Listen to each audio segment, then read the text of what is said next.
عشق ایک داستان ہے محبت کے اسرار کی، انوار کے قیام کی، امراحہ اور آلیان کی۔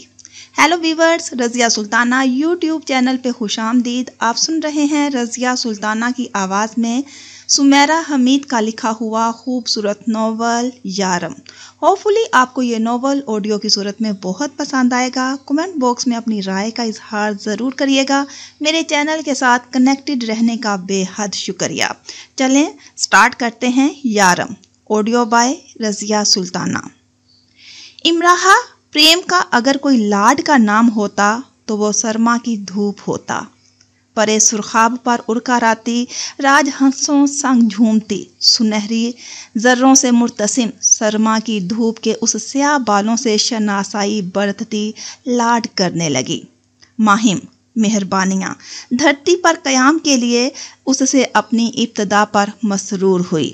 سبزے کی وسط پر فدا ہوتی اس ناز نین کو اس نے سر اٹھا کر دیکھا اور اس مسکراہٹ سے مسکرا دی جو اس کے اختیار میں تو رہا کرتی تھی لیکن استعمال میں نہیں۔ نئے وقتوں کی آمد نے اس کی سماعتوں کے سپرد وہ سرگوشیاں کی جو وہ وقت کی گزرگاہوں سے احتراماً چرا لائی تھی۔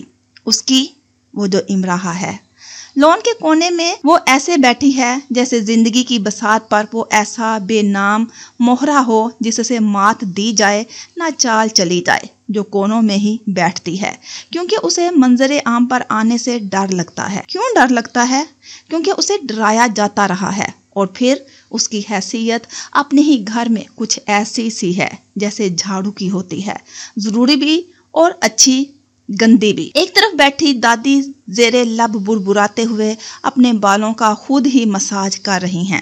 انہوں نے دانیہ سے کہا تھا لیکن اس نے ایسے ظاہر کیا جیسے اس نے کچھ سنا ہی نہیں۔ دادی نے کہا ہی نہیں اور وہ کامل توجہ سے رسالہ پڑھتی رہی، ساتھ مالٹے کی پھانکیں بھی منہ میں ڈالتی رہی، اور یہ سب کرتے وہ کچھ ایسی نظر آ رہی تھی کہ جیسے بیچاری لڑکی دانیہ کل ہی تو اپنے ایم فل سے فارغ ہوئی ہے اور آج کچھ ذرا سی دنیا داری سی نظر آ رہی ہے۔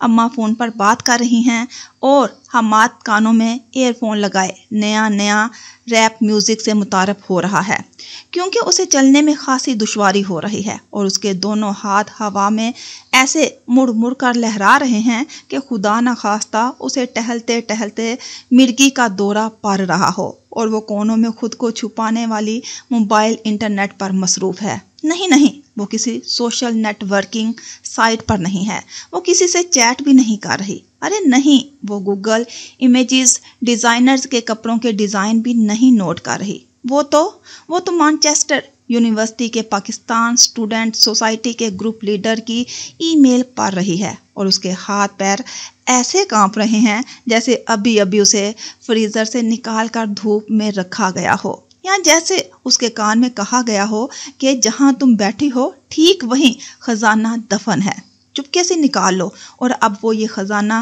چپکے سے نکال ہی لے گی۔ اس سے اپنی چیخ دبائے نہیں دب رہی اور یہ اس نے ہلکی سی چیخ مار ہی دی۔ سب سے پہلے تو دادی نے اپنا ہاتھ روک کر اسے ناگواری سے دیکھا، پھر سوائے دادا کے سب نے اسے کوئی اہمیت نہیں دی اور اپنے ان حماق کو قائم رہنے دیا۔ دادا جو توبۃ النصوح پڑھنے کی کوشش کر رہے تھے اس کے پاس آئے۔ امراحہ کیا ہوا؟ پیارے دادا صرف وہی پوچھتے تھے۔ وہ دادا کے کان میں خسر پھسر کرنے لگی۔ تھوڑی دیر بعد دادا توبۃ النصوح سینے سے لگا کر کھڑے ہوئے اور سب کو سنانے جیسے انداز میں کہنے لگے، آملے لینے ہیں منڈی سے، مجھ سے کہا اٹھائے جائیں گے اتنے، امراحہ تم آ جاؤ ساتھ، اسی لیے جا رہے ہیں، مل گئے پھر منڈی بند ہو جائے گی یا پھر آگ لگی ہوگی منڈی میں۔ دادی نے اس کے متعلق اپنے خیالات کے اظہار میں دیر نہیں کی۔ ہم دوسرے شہر کی منڈی میں چلے جائیں گے، اگر وہاں بھی آگ لگی ہوئی تو ہمارا انتظار نہ کرنا، ہم شہر منڈی آگ لگا کر آئیں گے۔ شہر کیوں؟ ملک کیوں نہیں؟ ہاں بھائی اب تیار رہنا، سب دنیا میں آگ بھڑکنے والی ہے، کب کی بھڑک چکی۔ دادا نے ایسے کہا جیسے ایسا عظیم سچ نہ بولا تو ان پر کفر کا فتویٰ لگا دیا جائے گا۔ بی بی امراحہ نے ذرا گھور کر دادی کو دیکھا اور دادی نے اپنا رخ بدل لیا۔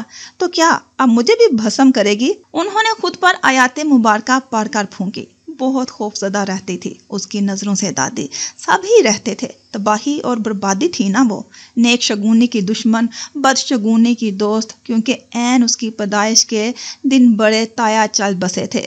پھوپھی پھوپھا کار ایکسیڈنٹ ہو گیا تھا. چھوٹی پھوپھو کے گھر شارٹ سرکٹ سے آگ لگ گئی اور سارے ساز و سامان کو نگل گئی. چچا کی بیٹی کی منگنی اس دن ہونا تھی. تایا کی وفات سے ملتفی ہو گئی. بعد ازاں رشتہ ہی ختم ہو گیا اور ماموں کے الیکٹرانکس کے سٹور میں پورے 4 لاکھ کی چوری ہو گئی. ماموں صدمے سے 4 دن ہسپتال رہے. امراحہ سے بڑے علی کی چھت سے گر کر بائیں ٹانگ کی ہڈی ٹوٹ گئی، جس کی وجہ سے پورے 2 سال لنگڑا کر چلتا رہا. ساتھ کے گھر کی ملائکہ آپا بیوہ ہو گئی. ان کے شوہر کا ہارٹ اٹیک سے انتقال ہو گیا. سامنے کے گھر والوں کی بہو کے مردہ بچے کی پیدائش ہوئی اور بھی بہت کچھ. فہرست کافی لمبی تھی اور دن بدن لمبی ہوتی جا رہی تھی. مثلاً اگر کوئی کہتا بس اماں جی اپنے دھیان میں تھی، پتہ نہیں چلا کب حاشر اپنا ہاتھ جلا بیٹھا. دادی پوچھتی کیا دن تھا؟ منگل کا دن تھا، آج ہی کے دن. بلک بلک کا رویا میرا بیٹا. میں بھی دھارے مار مار کر رونے لگی. اچھا منگل، اور تاریخ کیا بنی؟ تاریخ یہی 2. اچھا 2 اور اوپر سے منگل. مدیحہ بیٹا، منگل کی 2 کو ہمیں یہ وبال نصیب ہوا تھا. اس دنیا پر امراحہ عذاب بن کر آئی تھی. ہمارے خاندان میں تو ہر تاریخ 2 اور ہر دن منگل ہے. کیا کریں، گناہوں کے عذاب بھی تو بھگتنے ہی پڑتے ہیں نا. اگلی بار جناب حاشر کے ہاتھ جلنے کا قصہ بھی اس نجس جنم پتری میں شامل کر دیا جاتا. اماں بھی ذرا خائف سی رہتی اس سے. اتفاق سے ہر سال لگ بھگ اسی دن ماموں کے سٹور پر 3 بار چوری ہو چکی تھی. تنگ آ کر ماموں نے سٹور ہی بیچ دیا اور دوسرا کاروبار کرنے لگے. اماں کو بھولتا ہی نہیں تھا کہ کیسے ان کے بھائی کا چمکدار دمکتا شاندار سٹور بک گیا اور بھائی صاحب کنگلے ہو گئے. ایک دادا تھے جو 5 وقت نماز پڑھتے تھے اور صرف اللہ سے ڈرتے، احادیث پر عمل کرنے کی کوشش بھی کرتے، جاہلانہ باتوں اور خیالات سے دور ہی رہتے، ورنہ جمعرات کے جمعرات ان کے گھر چراغ جلتے، 3 یا 5، بس طاق جفت نہیں. دادی مرنے والوں کے نام مخصوص جگہ چراغ روشن کرواتی. لامذہب ہو سب کے سب، کیا کبھی روضہ رسول صلی اللہ علیہ وآلہ وسلم پر چراغ جلتے دیکھے ہیں؟ کیوں خلاف مذہب ایسے کام کرتے ہو؟ دادی ہاتھ سے اشارہ کرتی کہ جائیں اپنا کام کریں. بابا نے اعظم مارکیٹ میں قالین سٹور کی نئے سرے سے آرائش کروائی تو افتتاح کے وقت ناریل پھوڑا. اعظم مارکیٹ کے دوسرے مالکان محفوظ ہوتے رہے اور بابا صرف اتنا ہی کہتے رہے کہ وہ فلموں میں دیکھتے تھے تو انہیں بڑا اچھا لگتا تھا. کیا ہوا جو کر لیا تو؟ تم سب تو کسی کی خوشی بھی نہیں دیکھ سکتے. بابا نے ایسے کہا جیسے ان کی درینہ خواب تکمیل کا مذاق اڑایا جانا انہیں پسند نہ آیا ہو. جمعرات کے جمعرات بریانی کی دیگیں تقسیم کرنے کی روایت بھی بابا کو بڑی عزیز تھی. دادا نے ایک بار کہا گھر کے کاموں میں مدد کے لیے جو آپا آتی ہیں ان کی بچی کے کان کا آپریشن ہونا ہے. بچی بہت تکلیف میں ہے، زیادہ نہیں تو 2-3 جمعراتوں کی بریانی کی دیگوں کے پیسے دے دو، کچھ کا انتظام میں کر دوں گا، ایسے اس کا آپریشن ہو جائے گا. بہت بحث ہوئی. بابا نے دادا کو لادین قرار دے دیا اور دادا نے بابا کو بے حس. خیر دیگیں تو پکتی رہی. آپا کی بیٹی کا کیسے بھی کر کے دادا نے آپریشن کروا دیا. تو بس یہ ماحول تھا گھر کا اور یہ حال تھا گھر والوں کا. غلط باتوں کو پکڑ کر بیٹھے رہتے. دادا تو بہت بیزار اکتائے رہتے، لیکن پر بس ہی نہیں چلتا تھا. زیادہ تر کتابیں پڑھتے رہتے یا دادا پوتی دونوں لاہور کی سڑکوں کو شرف چہل قدمی بخشتے رہتے. نہیں ملے نا عملے. جب دونوں خالی ہاتھ واپس آئے تو دادی نے طنزاً انہیں کہا بس وہ طنز ہو گیا. دادا اور امراحہ دونوں زیر لب ہنس دیے. جس کام سے وہ گئے تھے وہ ہو گیا تھا. ہمیں تو کہہ کر گئے تھے دنیا میں آگ بھڑکا کر ہی واپس پلٹیں گے، اب ایسے کیسے واپس آ گئے؟ یہاں آگ لگی ہے لیکن ہمیں دکھائی نہیں دے رہی. دادا پوتی دونوں خاموشی سے منظر سے غائب ہو گئے. ایسا نہیں تھا کہ ایک دادی ہی اسے منحوس مانتی تھی. دادی اور اماں کی دیکھا دیکھی علی، حماد اور دانیہ بھی دادی کے کہے پر یقین کرنے لگی تھی. کچھ اس لیے بھی کہ ان کی امراحہ سے بنی ہی نہیں تھی اور اس لیے بی کہ عمراہ نے ان سے بنا کر رکھی ہی نہیں تھی۔ علی کی ہیوی بائک کے ساتھ کچھ ہو جاتا تو اس کا پورا غصہ اس پر نکال لیتا۔ وہ بھی علی کو دو سنا کر چپ کر رونے لگتی اور خود کو کوستی جاتی، میں منحوس ماری۔ دانیہ اماں کو چپکے سے کہتی، میرے کپڑے لایا کریں تو عمراہ کو مت دکھایا کریں، پہننے سے پہلے جب اس کی نظر پڑ جاتی ہے تو مجھے زہر لگنے لگتے ہیں۔ کسی تازہ ہوئی اپنی اور عمراہ کی لڑائی پر وہ ایسے ہی غصہ نکالتی تھی۔ عمراہ غصے میں کپڑوں پر چکناہٹ کے سیاہی کے دھبے لگا دیتی اور وہاں لگاتی جہاں سے صاف ہو کر بھی صاف نہ ہوتا، اور پھر رات بھر کو کہیں بیٹھ کے روتی رہتی، میں منحوس ماری۔ اس منحوس ماری کو بس دادا نے ذرا سنبھالا۔ انہی کے کمرے میں ایک طرف اس کا بیڈ رکھا تھا، وہی اس کے اماں ابا بہن بھائی بن گئے تھے۔ اس کی باتیں سنتے، اس سے باتیں کرتے، وہ رات بھر بیٹھ کر اس کے فضول اور بے سروپا سے شکوے سنتے اور سارا دن کس نے دل دکھایا اور اس بات پر مل کے آنسو بہاتے رہتے۔ وہ انہی کے ساتھ رہتی، انہی سے پیسے لیتی، انہی کے ساتھ سہیلی کے گھر جاتی، وہ عمراہ کے ساتھ اسی سب میں مصروف رہتے۔ ایک رات اس نے بابا کو اماں سے کہتے سن لیا، اسٹور پر 4 لاکھ کا لکڑی کا کام کروانے جا رہا ہوں، کسی کو بتانا مت، خاص عمراہ کو۔ وہ رات بھر روتی رہی، ہچکیاں لیتی رہی اور بد دعائیں دیتی رہی، وہ مر جائے یا سازو سامان کو آگ لگ جائے، پر نہ وہ مری نہ آگ لگی، بلکہ بابا کے پیسوں میں سے 1.5 لاکھ روپے کم ہو گئے۔ چھوٹی پھوپھو آئی اور کسی ضرورت کا کہہ کر پیسے لے گئی۔ بابا اماں سے چڑ گئے، کہا بھی تھا کہ کسی کو مت بتانا، لو اب ہو گیا کام، سارا عذاب عمراہ پر نہ آ جائے، اس لیے دادا نے دوست سے پیسے لے کر دیے، تب کہیں جا کر سٹور کے آگے ناریل پھوٹا۔ تو یہ حیثیت ہے ہماری عمراہ کی، پیدا ہونے سے لے کر بڑا ہونے تک ایسے ہزاروں بار ہوا ہے۔